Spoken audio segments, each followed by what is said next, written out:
మాస్టర్తో మాటామంతి కార్యక్రమానికి స్వాగతం. నేను మీ మాస్టర్ దుర్గా ప్రసాద్. ఈ రోజు మనతో పాటు రిటైర్డ్ ప్రొఫెసర్ ముదిగొండ శివప్రసాద్ గారు ఉన్నారు. నమస్కారం సార్. సార్, ఇప్పుడు హర్యానా ఎలక్షన్ రిజల్ట్స్ వచ్చినాయి. మీకు ఏమనిపిస్తుంది ఆ ఎలక్షన్ రిజల్ట్ చూస్తుంటే? మీ అభిప్రాయం ఏంటి? జమ్మూ కాశ్మీర్ లో ఎన్నికలు 10 ఏళ్ల తర్వాత జరిగినాయి. ఇవి చాలా ఆసక్తికరమైనటువంటి ఎన్నికలు. అలాగే హర్యానా రాష్ట్రంలో ఎన్నికలు జరిగినాయి. ఇది కూడా చాలా ఆసక్తికరమైనటువంటి ఎన్నికలు. ఎందుకో మీకు చెప్తాను. ముందు బ్యాక్గ్రౌండ్ చెప్పి తర్వాత మీకు ఫలితం చెప్తాను.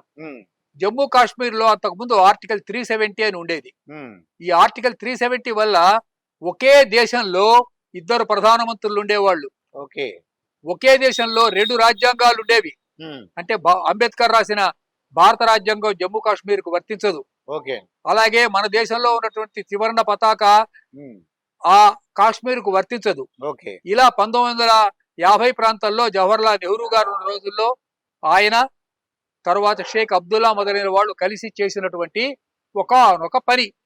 అది మంచి పనా, చెడ్డ పనా, కుట్ర, లేకపోతే వాళ్ళకి ఏదైనా ప్రత్యేకమైన స్టేటస్ ఇద్దామని రాజకీయంగా చేసినటువంటి వ్యూహాత్మకమా, అవన్నీ మీరు ఆలోచించుకోండి. అప్పుడు శ్యాంప్రసాద్ ముఖర్జీ గారు బలిదానం చేశారు.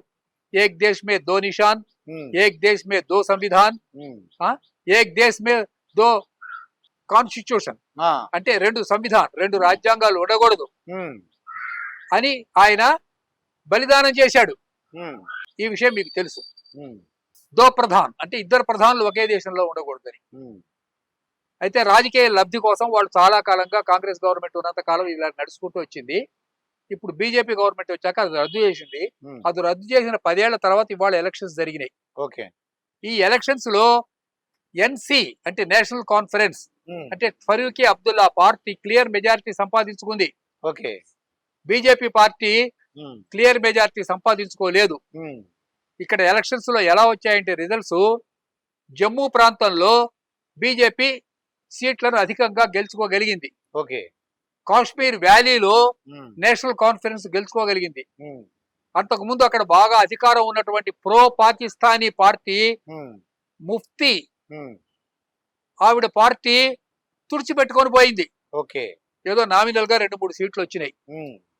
దీనివల్ల ఏం జరుగుతుంది అంటే డెఫినెట్ గా ఇప్పుడు ఫరూక్ అబ్దుల్లా తన కొడుకైనటువంటి ఒమర్ అబ్దుల్లాను ముఖ్యమంత్రిగా చేస్తాడు. దానికి కాంగ్రెస్ మద్దతు ఇస్తుంది, ఎందుకంటే ప్రీ పోల్డ్ అలయన్స్ కాబట్టి. దీన్ని బట్టి ఇక్కడ బీజేపీ ఓడిపోయింది కాబట్టి బీజేపీ సిద్ధాంతాలు కూడా ఓడిపోయినాయి అని ప్రచారం చేయడానికి ఒక అవకాశం ఉంది పొలిటికల్ గా. కానీ ఇక్కడ మనం గమనించవలసిన టెక్నికల్ పాయింట్ ఏమిటంటే, ఇది అసెంబ్లీ ఎలక్షన్స్ లో ఎవరు గెలిచారు ఎవరు గెలవలేదు అన్న దాని మీద ఆర్టికల్ 370 ఆధారపడి ఉండదు. టెక్నికల్ గా చెప్తున్నారు. భారతదేశంలో పాకిస్తాన్ లో కాకుండా భారతదేశంలోనే కాశ్మీర్ అంతర్భాగం అవునా కాదా అన్న అంశాన్ని నిరూపించడం కోసం మాత్రమే ఆర్టికల్ 370 ఉంటుంది. ఇక మరి ఓటింగ్ సరళి ఎలా ఉన్నది అంటే, కాశ్మీర్ వ్యాలీలో అందరినెత్తిన వరుసగా మీరు బంగారు కిరీటాలు పెట్టినా కూడా వాళ్ళు బీజేపీకి ఓటు వేయరు. Because BJP is a Hindu party, BJP is a Nationalist party, BJP is a pro Indian party. కాబట్టి కాశ్మీర్ వ్యాలీలో బీజేపీ గెలుస్తుంది అని మనం అనుకోకూడదు.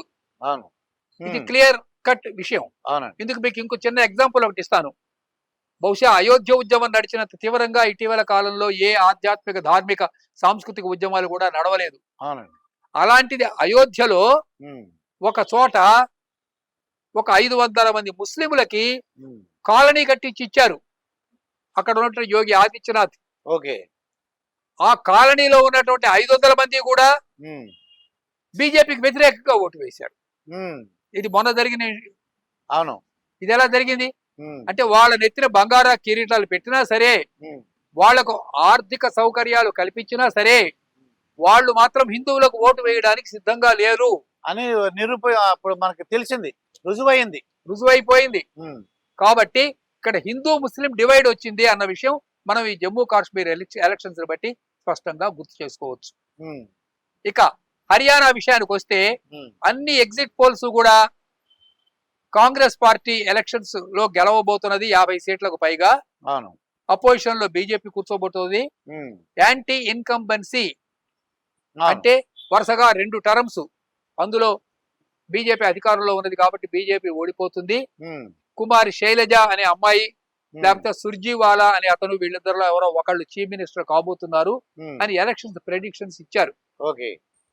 దీనికి అనుగుణంగా అక్కడ ఉన్నటువంటి విదేశాలకు సంబంధించినటువంటి కొన్ని శక్తులు, ఉమ్, అంటే పాకిస్తాన్ శక్తులు, ఉమ్, తర్వాత చైనాకు సంబంధించినటువంటి శక్తులు, ఉమ్, వీళ్ళందరూ ఏం చేశారంటే రైతుల్ని రెచ్చగొట్టారు.